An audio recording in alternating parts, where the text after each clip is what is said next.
नमस्ते। आप सभी का स्वागत है आपके अपने चैनल कथा साहित्य दर्पण में, जहां पर यूजीसी नेट के पाठ्यक्रम में लगे हुए महत्वपूर्ण उपन्यासों की श्रृंखला के अंतर्गत हम सुन रहे हैं उपन्यास मानस का हंस।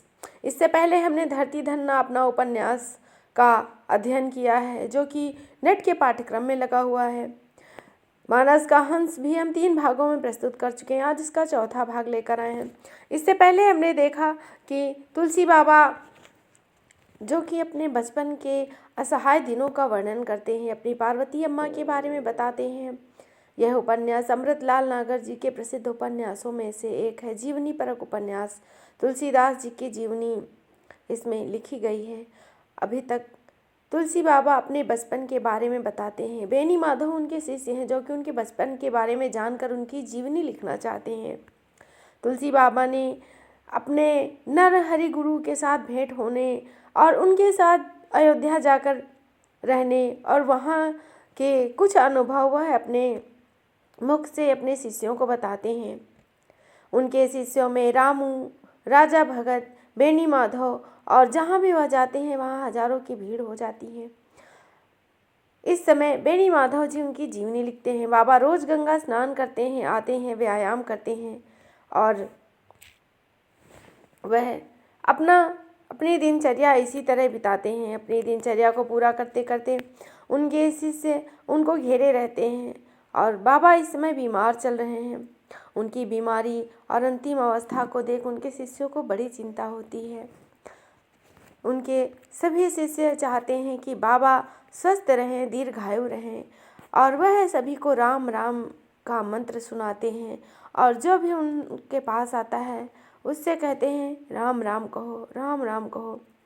90 वर्ष के तपस्वी बाबा, जिनका तेज देखते ही बनता है, बाबा ने एक दिन बेनी माधव से कहा, बेनी माधव तुम अब विवाह कर लो। बेनी माधव को इसके लिए बहुत ही शर्म महसूस हुई और उन्होंने बड़ी शर्मिंदगी से, अपराध बोध से कहा, महाराज मुझसे कोई गलती हुई क्या? तुलसी बाबा ने कहा, नहीं, गलती तुमसे कोई नहीं हुई, पर तुम्हारी अवस्था अभी संन्यास ग्रहण करने जैसी नहीं है और तुम्हारे मन में माया का लोभ ना होकर स्त्री का लोभ है, तो इसलिए तुम अभी शादी ही कर लो। गुरु की आज्ञा का उल्लंघन बेनी माधव के लिए असह्य हो चुका था, पर वह बाबा को छोड़कर नहीं जा सकते थे, पर बाबा की आज्ञा का उल्लंघन भी नहीं कर सकते थे। वह बीच बीच में बाबा को उकसाते रहते कि उनकी जीवनी वह सुनाएं और बाबा भी प्रसंगवश अपनी जीवनी कहते रहते। बाबा ने अभी तक बेनी माधव को अपनी जीवनी जो बताई उसमें अपने बचपन का ही वर्णन किया है। युवावस्था और शादी का वर्णन अभी उन्होंने नहीं किया था। बेनी माधव जी बाबा की आज्ञा तो मान लेते हैं, पर मन से वो वहीं रहना चाहते हैं। सभी लोग बाबा की बातों से सहमत रहते हैं।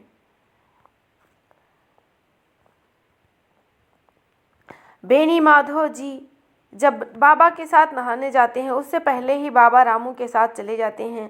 बेनी माधव जी पिछड़ जाते हैं। बेनी माधव जी को इस बात का भी गहरा दुख है और अफसोस भी है।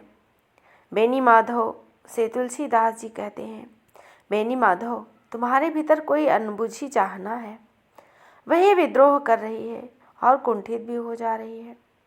बेनी माधव चुप रहे, सिर झुकाए सुनते रहे। बाबा ने कहा, धन तुम्हारा लोभ नहीं है, तुम्हारी आंखों से कामना के तीर चलते हुए दिखाई देते हैं, इसलिए तुम विवाह कर लो। गुरु आज्ञा टाल न सकने की मजबूरी ने बेनी माधव जी उनसे आंख तो नहीं मिला सकते थे, पर अपने आंसू भी न रोक सके। उनकी दृष्टि झुक गई। बाबा गंभीर स्वर में बोले, लगता है नारी को लेकर तुम्हारे मन में श्रद्धा और अश्रद्धा का भयंकर द्वंद्व निरंतर चलता रहता है। मैं ठीक कह रहा हूँ ना?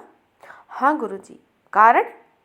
बेनी माधव जी निरे बचपन से ही अनाथ हो गए थे। चाचा चाची ने पाला। बेचारे कुत्ता की तरह दूर दुराए गए। 16-17 वर्ष की वह की आयु इनके गांव में एक सन्यासिनी आई, परम तेजस्विनी। गांव भर उसका भगत हो गया। बेनी माधव भी माता के सेवक हो गए। उन्हीं के साथ साथ वे गांव से निकल गए। जिस माता स्वरूपिणी सन्यासिनी ने उन्हें आरंभ में भक्ति का ऐसा प्रबल भाव दिखाया कि बेनी माधव अपने भीतर एक चमत्कारिक परिवर्तन अनुभव करने लगे, वही सन्यासी कुछ ही महीनों बाद तपोभ्रष्ट हुई। एक रात सोते हुए बेनी माधव पर उसने ऐसा कामुक आक्रमण किया कि जीवन भर के लिए भटका खा गए। सन्यासिनी से भागे, लेकिन अपने मन से भागकर कहाँ जाए। ब्रह्मचर्य साधते हैं पर सधता नहीं। ब्रह्मचारी के रूप में प्रसिद्धि पाई है, इसीलिए साधु सेवा की झूठी बदनामी, कामनियों को भजने में भय लगा रहता है। बेनी माधव के आत्मसंघर्ष को बाबा ने यूं तो वर्षों से देखा, किंतु उनके मर्म से वे को आज समझ सके। गंभीर हो गए। बेनी माधव फूट फूट कर रो रहे थे। देर तक विचार करने के बाद बोले, पुत्र, काम ने मुझे भी बहुत सताया है। अपने सतकोटि चरित्रों का दधिमत कर जिस कामारी अर्धनारीश्वर को पाया, वह मुझे एक शाप के ही पावन चरित्र के प्राप्त होने की आशा है। उन्होंने सिर पर स्नेह से हाथ फेरते हुए कहा, जप में ध्यान रमाओ, नाम का ही आधार लो, तुम्हें गति मिलेगी। नहीं मिलती गुरुजी, बरसों से प्रयत्न कर रहा हूँ। धरती पर पानी डालने से वह सोखती है, पर मैं तो चिकना पत्थर हूँ, पानी बह जाता है। गीली आंखों फिर कटोरी सी उभरी। बाबा ने स्नेह से झिड़का, कैसे मर्द हो बेनी माधव, दीवार से बार बार गिरने वाली चींटी की कथा नहीं सुनी। उस अदम्य अपराजय नन्हे से जीव से शिक्षा ग्रहण करो। नाम जप एकाग्रता सिद्ध करता है। भाव की एकाग्रता अंतः चेतना का वह द्वार खोलती है जिसमें सत्य सार्थक होकर बसता है। बाबा उमंग में भर उठे, खड़े हो गए, कहने लगे, अपने जीवन भर के संघर्ष का सुख मैंने अब पाना आरंभ किया है, आओ चलें। उस रात उस समय शक्ति जगी। बाबा को लगा कोई उन्हें झिझोड़ रहा है। वे उठ बैठे। सामने एक प्रकाश पुंज खड़ा था।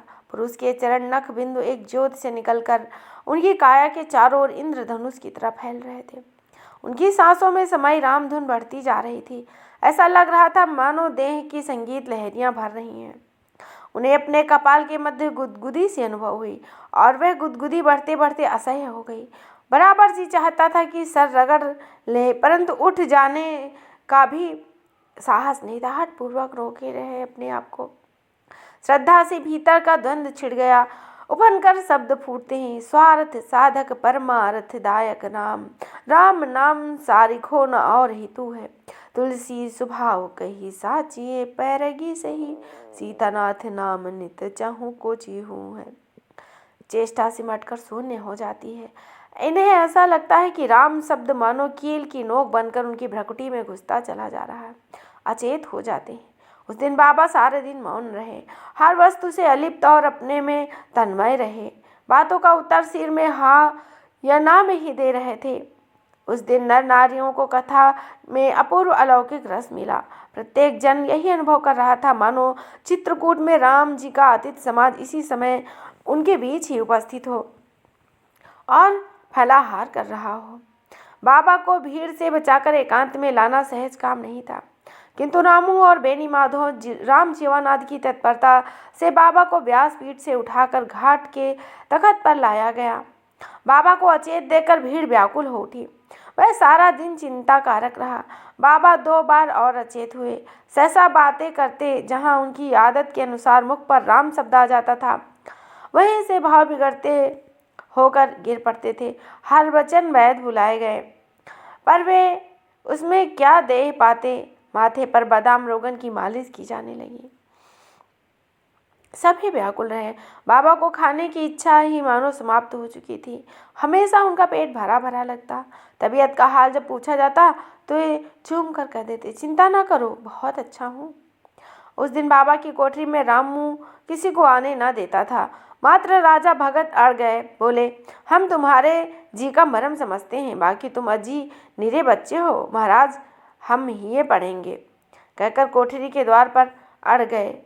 देखा कि बाबा तकिए को टेक लगाकर मन मैं मग्न अध लेटे पड़े हैं। ऊंची आवाज में भगत ने पूछा, भैया भीतर आए जाए?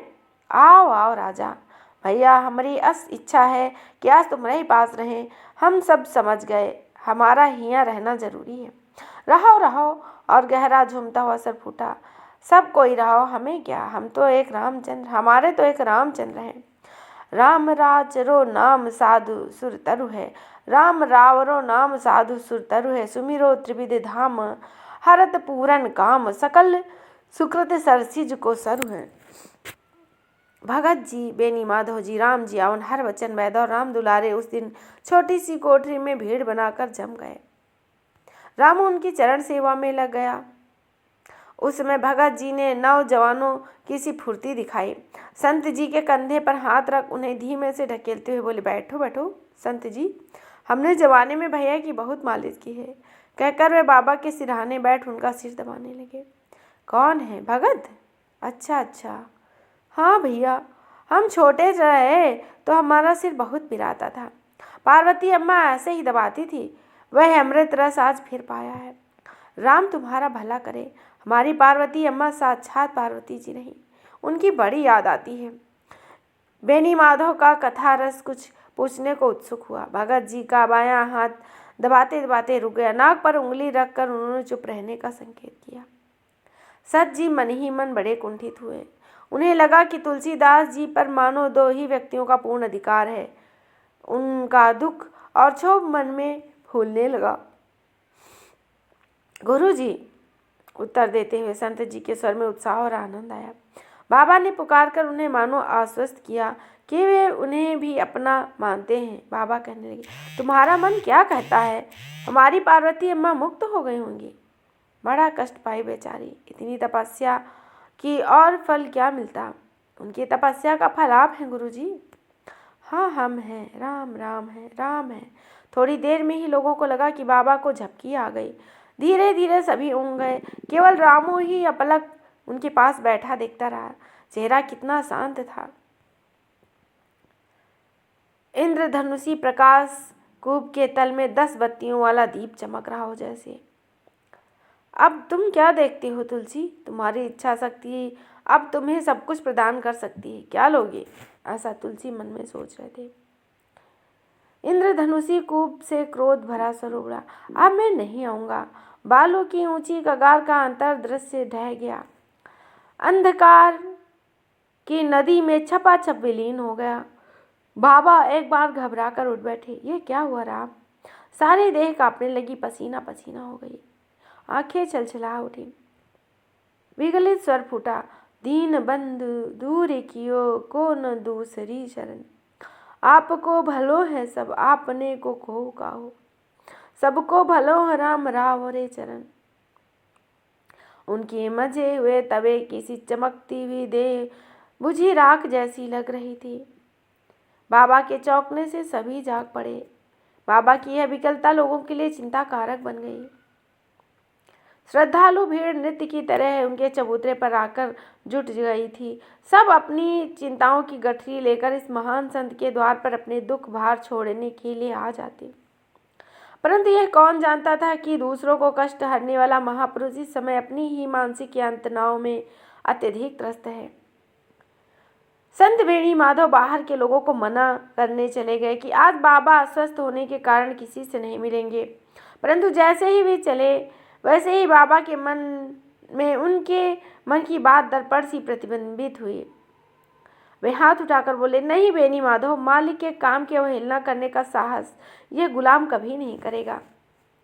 किसी के बच्चे को तिजारी का ज्वर नहीं छोड़ता, किसी का बेटा घर त्याग कर चला गया है, किसी की सास कष्ट देती तो किसी की बहू करकसा है, जादू करनी है, किसी निर्बल की जमीन किसी सबल ने हड़प ली है, किसी को भूत सताता है, किसी को चुड़ैल, रोग, शोक, अत्याचार, अनाचार, पाप आदि विविध तापों की कष्ट कथा बह चली। उन्हें देखकर रामू को ऐसा लगा मानो किसी संगमरमर की मूर्ति से बोलने और अपने हाथों को गति देने की शक्ति आ गई है। बाबा जब लोगों से बात कर रहे थे तो बहुत ओजस्वी, इतने वर्षों से के साथ में रामू ने बाबा के उल्लास उमंग वेदना भरे मन को सैकड़ों बार देखा, पर ऐसा उदास कभी नहीं देखा। रामू अत्यधिक चिंतित था, कहीं कुछ गड़बड़ तो नहीं। किंतु ऐसा नहीं हो सकता। प्रभु जी के समान शुद्ध मन और आचरण वाला एक व्यक्ति रामू ने नहीं देखा। प्रभु जी अपने मुख से यदि बार बार अपने आप को अति अधम और पातकी आदि कहते हैं, किंतु रामू ने उन्हें ना तो किसी के प्रति नीचता बरतते हुए देखा, ना ही कोई पाप करते हुए देखा। भला यह कौन सा कष्ट सह रहे हैं? इस 90 वर्ष के सरल निर्मल शिशु के से भला कौन सा पाप हो सकता है? रामू सोच सोच कर रह गया, पर उसे सूझा कुछ नहीं। दिन में बाबा ने भोजन न किया। बहुत चिरौरी करने पर एक अमरूद के 2 टुकड़े ले लिए। तीसरे पहर कथा भी कही, पर खींच कर कही। सेठानियों को उपदेश भी दिए। दिन में केवल तनिक सा दूध साबूदाना लेकर ही रह गए। अगली रात भी सुनी ही गई। बाबा अपने आप से बड़े दुखी थे। मैंने पार्वती अम्मा का आग्रह क्यों किया? श्री चरण भक्ति छोड़कर मैंने और कुछ क्यों चाहा? सेवक को भला क्या अधिकार है कि वह अपने स्वामी से किसी वस्तु की मांग करे? मन का अवसाद काव्य तरंगों में लहराने लगा और एक पद निकल गया। जान पहचाने में विसार हो, कृपा निधान ए तो मान ढीठ हो, उलट देत खोरी हो, करत जतन जासो जोरी बेको जोगी जन, तासो क्यों हूँ जूरी सो अभागे बैठ तोरी हो, मोसो दोष कोस को भुवन कोस दूर न, आपनी समूझी सूझी आयो टकटोरी हो, गाड़ी के सवान की नाई, माया मोह की बड़ाई, छिनहि तजत छिन भाजन बहोरी हो। मन की ग्लानि उमड़ती गई। अपने सुनाम की करोड़ों कस्में खाकर अब यही कहूँगा कि मुझ जैसे लबार, लालची और प्रपंची को अपने से दूर फेंक दीजिए। उनके शब्दों को मन में दोहराते हुए अति विगलित स्वर से के प्रभाव से रामू भी बिलख बिलख कर रो पड़े। रामू को वे दोष देते थे कि मालिश करने में असावधानी बरती। वह बेचारा सुनकर लज्जित हो जाता। रामू पिछले 10-12 वर्षों से बाबा की मालिश करता आया है। अपनी प्रबल श्रद्धा एवं सेवा के कारण उसकी मालिश विद्या को उसने अब ऐसा बना लिया कि बाबा परम प्रसन्न रहते थे। उसने अपनी जानकारी में ऐसी रगड़ नहीं की कि बाबा के बड़तोड़ हो जाए। वह भी 1-2 नहीं 4-5। फिर भी जब बड़े बुजुर्ग कहते हैं तो कदाचित उसे चूक हुई ही होगी। वे प्रायः उपदेश ही दिया करते थे, किंतु अब कथा के समय को छोड़कर बाकी समय राम कहो अथवा राम राम जपो से बड़ा वाक्य नहीं कहते। शुक्ल पक्ष की नवमी को रामचरितमानस का पाठ पूरा हुआ। अंतिम दिन आरती में 1,500 से भी अधिक की रकम चढ़ी। बाबा ने चित्रकूट के आदिवासियों और भिखारियों की टूटी झोपड़ियों को छवाने और उन्हें आगामी सर्दी के कपड़े दिलाने के लिए वे सब दान कर दिए। इसके बाद ही बाबा बोले, अब हम काशी जी जाएंगे। गंगा मैया की याद आ रही है। बाबा विश्वनाथ बुला रहे हैं। त्रयोदशी के दिन बाबा ने चित्रकूट प्रस्थान किया। हजारों जन उन्हें सीमा तक छोड़ने के लिए आए। छोटी सी बैलगाड़ी पर उनकी यात्रा की व्यवस्था की गई। क्षितिज पर काशी दिखलाई पड़ने लगा। गंगा दूर से रुपहली गोटे की पट्टी जैसी चमक रही थी। गंगा की ओर हाथ बढ़ाते मस्ती में कविता फूट पड़ी। देव नदी कहे जो जन जान की, मनसा कुल कोरी उधारे, देखी चले झगरे सुर नारी, सुरेश बनाए विमान समारे, पूजा को साजु विचारे, रचे तुलसी जे महात्म जाने निहारे, ओक की नाव परी हरि लोक बिलोकत, गंग तरंग निहारे। रामू बोला है कि गाड़ी जो ही कुछ आगे बढ़ी त्यों ही सबके सामने पेड़ पर एक शव लटकता दिखाई दिया। रामू बोला, लगता है किसी को फांसी दी गई है। और आगे बढ़ने पर सारा दृश्य स्पष्ट रूप से दिखाई देने लगा। 3 सिपाही बेपराधी और एक मूल्यवान वेशधारी सरदार की लाशें पड़ी थी। उनसे कुछ हटकर लहू के ताल में डूबी एक स्त्री की लाश थी। फांसी पर लटका हुआ शव भी जगह जगह से रक्त रंजित था। कौवे वृक्ष पर कांव कांव मचा रहे थे और कुत्ते लाशों से जूझ रहे थे। आकाश पर कहीं से उड़ उड़ कर आते हुए गिद्धों का छोटा सा झुंड भी दिखाई दे रहा था। दृश्य देखकर हरेक के मन भारी हो गया। गाड़ी लाशों से जरा सरक कर निकल कर जाने लगी। बाबा अत्यंत कारुणिक स्वर में निरंतर राम राम जपने लगे। गाड़ी स्त्री के शव से जरा आगे ही निकली कि बाबा तनिक हड़बड़ाकर बोले, गाड़ी रोक दो रामू, यह लड़की पानी मांग रही है, मरी नहीं है। कहने पर भर की देर थी। रामू चट से गाड़ी से कूदा और उस स्त्री के सिरहाने पहुंचा। सचमुच वह पानी मांग रही थी। बेनी माधव लोटा लेकर पास आ गए। पानी पानी कराहती हुई स्वर कान में पड़ा। बेनी माधव ने चुल्लू में लेकर उसके खुले होठ में पानी डाला। पानी का स्पर्श पाते ही गर्दन थोड़ी हिली। राम राम जपते हुए बेनी माधव ने उसके मुंह पर पानी का हल्का सा छींटा दिया। युवती ने आंखें खोली। राम जपो बिटिया, युवती ने बेनी माधव से पूछा। वे मर गए? बेनी माधव ने समझा कि युवती शत्रुओं के संबंध में पूछ रही है। प्रेम से आश्वासन दिया, हाँ बिटिया, अब तुम्हारा कोई शत्रु बाकी नहीं बचा, राम राम जपो। युवती ने की आंखें मूंद गई, अपनी तेज हो गई। बाबा तब तक निकट पहुंच चुके थे। बेनी माधव जी निरंतर जोर जोर से राम राम जप रहे थे। बाबा जब उसके सिरहाने पहुंचे तब उसके होंठ फिर पानी के लिए बुदबुदाए। बेनी माधव अपनी राम धुन में युवती के होठों की हरकत पर ध्यान न दे पाए। रामू ने लोटे से एक चुल्लू जल लेकर उसके होठों में डाला। पानी का स्पर्श पाते ही होंठ कुछ और खुले। पानी गले से नीचे जाते ही अब आंखें एक बार खुली। बाबा को देखा, आंखें कुछ ऊपर उठी। पेड़ पर लटकती लाश की पीठ दिखाई दी। युवती चिल्ला उठी, रा। उसके सिर पर हाथ फेरते हुए बाबा बोले, सुख से जाओ बेटी, तुम्हारा पति परम गति पा चुका है, राम भजो। उसके सिर पर हाथ फेरते हुए बाबा बोले, सुख से जाओ। युवती की आंखें बाबा को एकटक निहारते हुए थम गई। उनकी ज्योति बुझ गई। बाबा बोले, कलिकाल में यह आए दिन का खेल हो गया है। वीर स्त्री थी वह स्त्री जिसने आताताइयों द्वारा अपवित्र होने से पहले ही आत्महत्या कर ली। वीर था उसका पति भी जिसने अकेले इतने आदमियों को समाप्त कर दिया। तब इस व्यक्ति को फांसी किसने दी होगी? कुछ और सिपाही रहे होंगे जो बदला लेकर चले गए, लेकिन उनकी स्वामी भक्ति तो देखो, अपने सरदार तक का शव ठिकाने नहीं लगा गए। वस्त्र मूल्यवान है किंतु रत्नाकार एक भी नहीं दिखाई दे रहा है। दुष्ट उन्हें लेकर आगे बढ़ गए। वाह रे स्वार्थी दुनिया, अब मैं इन सबों की सदगति हुए बिना आगे नहीं बढ़ पाऊंगा। बेनी माधव, रामू, तनी गांव जाकर दो चार व्यक्तियों को बुला तो लाओ। इन यौनों को धरती पर तथा वीर दंपति को अग्नि के सुपुर्द कर दिया जाए। भगत जी बोले, अच्छा अब तुम चलकर गाड़ी पर बैठो भैया, ई कुकुरन और गिद्धन ते हम पंच जोज ले। गाड़ीवान बोला, आप सब महात्मा लोग बराजी हो, हम हिया खड़े हैं।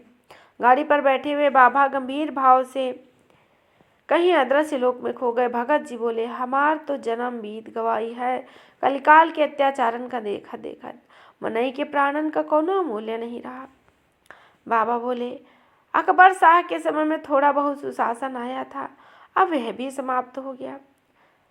शासक दिल्ली में रहता है, उसे नित्य हीरे मोती जवाहरात और सोना चाहिए। स्त्री और धन का लूट का नाम ही कलिकाल है। 15-20 व्यक्ति रामू के साथ आ गए। रामू गांव से सबको बुला लाया। लाशों पर उचकती दृष्टि डालकर पहले वे गाड़ी की ओर भागते हुए गए। रामू ने उन्हें बता दिया था कि गोस्वामी तुलसीदास जी महाराज ने उन्हें बुलाया है। सबने गाड़ी को छूकर सिर नवाया। 2 बुढ़े भी साथ आए थे।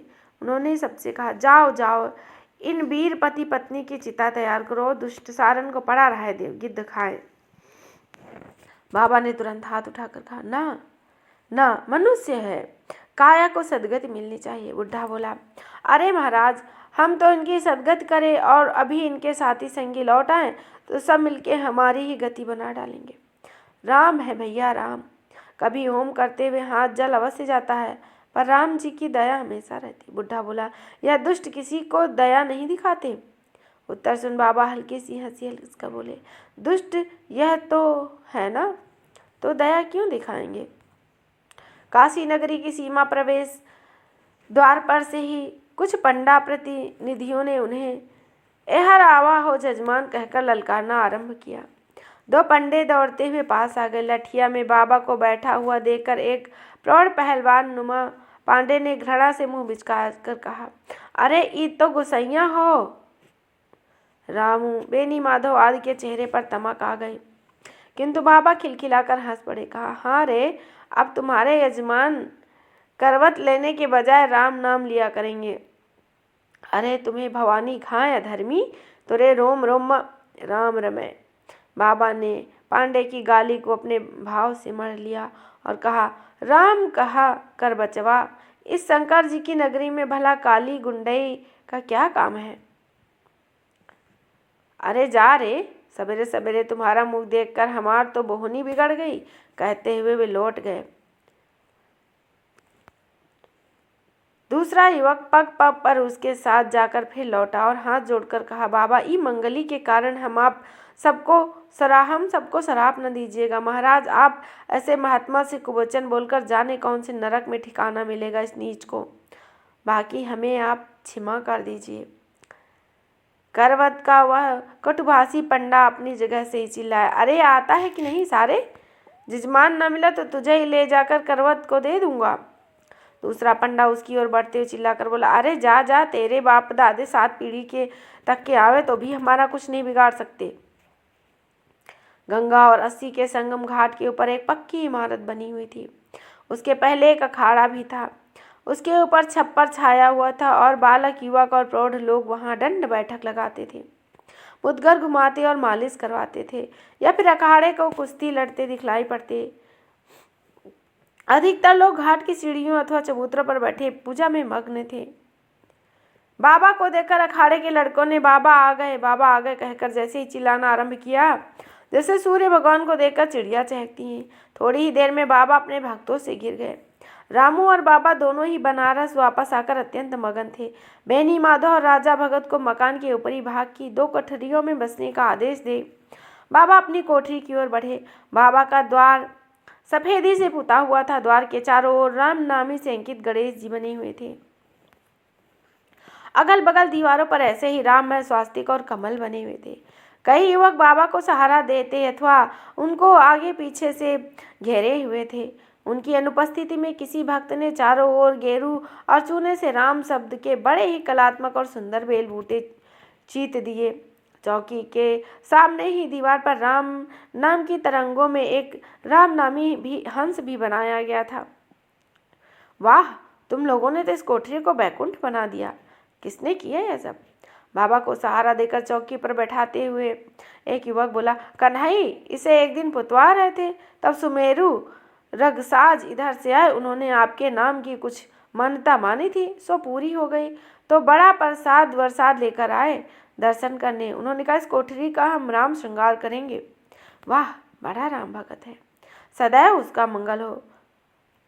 आने के दूसरे दिन बाबा ने विश्वनाथ और बिंदु माधव के दर्शन की तीव्र इच्छा प्रकट की। उन्हें ले जाने के लिए डोरी का प्रबंध हुआ। काशी का मध्य भाग अंतर्ग्रह कहलाता है और श्रेष्ठ पंडितों, सेठ, साहूकारों तथा संपन्न हाटों से सदा जगमगाया करता है। क्षत्रिय, ब्राह्मण, बनियों की बस्ती भी अधिक है। गोसाई जी महाराज आ रहे हैं। जब सबको पता चला तो बड़ी हलचल मच गई।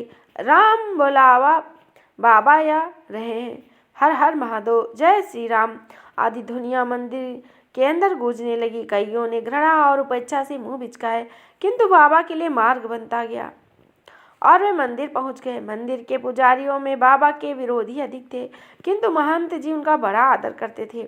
कुछ देर दूर से ही उन्हें देखकर महंत जी का मुख खिल उठा।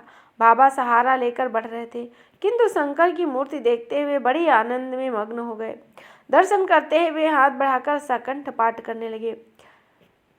खायो कालकूट भयो अजरे अमर तनु भवनु मसानु गढ़ गठरी गरद की डमरू कपाल करे भूपन कराल व्याल बड़े बड़े बाबरे बड़े को रीज बाहन बरद की तुलसी विशाल गोरे गात बिलसती भूत मानो हिमगिरी चारु चांदनी शरद की कर्म धर्म काम मोक्ष बसत भी लोकनी में काशी कर माति जोगी जगती मरद की। अपना दुख दर्द अवसाद के वातावरण को अतर के अंदर उभरे भावावेश से रंग मानो सूर्य के प्रकाश में अंधकार सा विलीन हो गया। मूर्ति के स्थान पर जागते जोगी गरज की आकृति अपने आप उभरती चली गई, जिसकी गूंज उनके रोम रोम में अंतर्नाद जगा रही थी। कानों में देखते सुनते बाबा अपने में तन्मय हो गए। बाबा एक के बाद एक 2-3 कवित्व सुनाते चले गए। सारा वातावरण भाव युक्त हो गया। उनके विरोधियों के मन का लोहा तब तक उनकी भाव शक्ति में तपकर पिघल कर रस बन गया। अहो, इस साला भोंडे का गोसाई एक बार फिर आवा है। लगभग 60-65 वर्ष के प्रचंड तांत्रिक पंडित रविदत्त लाल वस्त्र पहने, लाल टीका लगाए, लाल लाल आंखें की आग बरसाते मंदिर में प्रविष्ट हुए। महंत जी ने हाथ उठाकर उन्हें शांत करना चाहा, किंतु रविदत्त जी का क्रोध उस समय घोर अनर्गल हो गया। वे बोले, हमको आप चुप नहीं करा सकते महंत जी। हमको माँ बोला जो तुलसीदास भोंडो दगाबाज के दंड दौवे रविदत्त। एक बार आमी ए दुष्ट को निश्चय मारबो।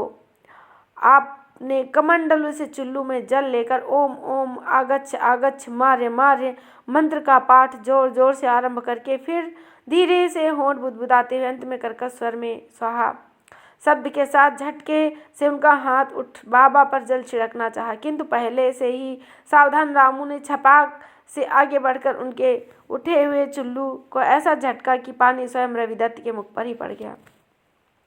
अब तो रविदत्त के रोष का ठिकाना न रहा।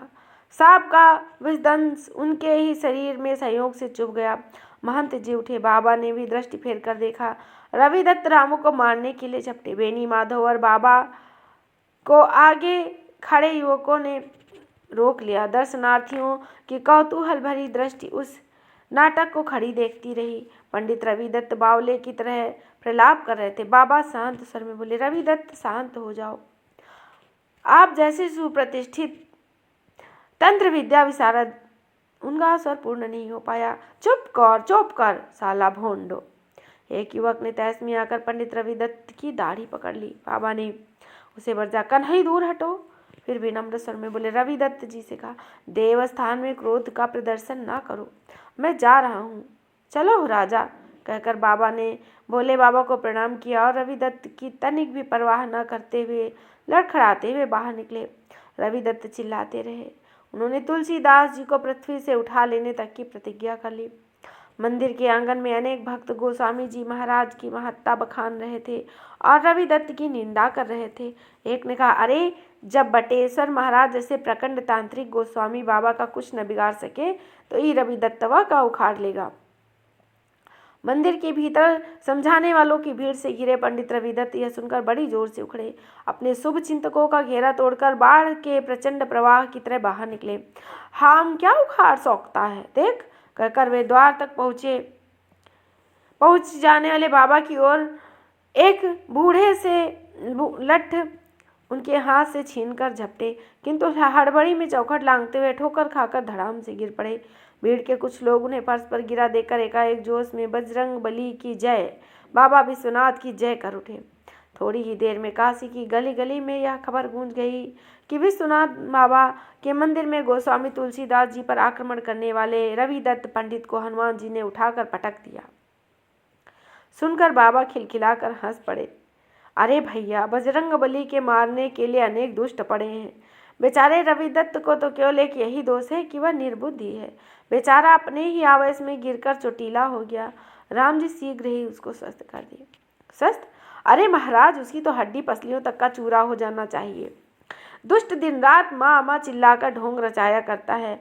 इस उम्र में भी महानियों और मेहतरनियों के पीछे रोला करता है। कैलाश कवि की बात सुनकर पंडित गंगाराम मुस्कुराकर बोले,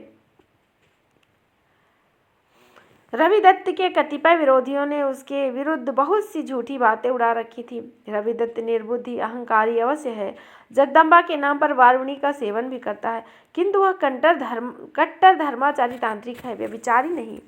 मैं जानता हूँ, रामू बोला।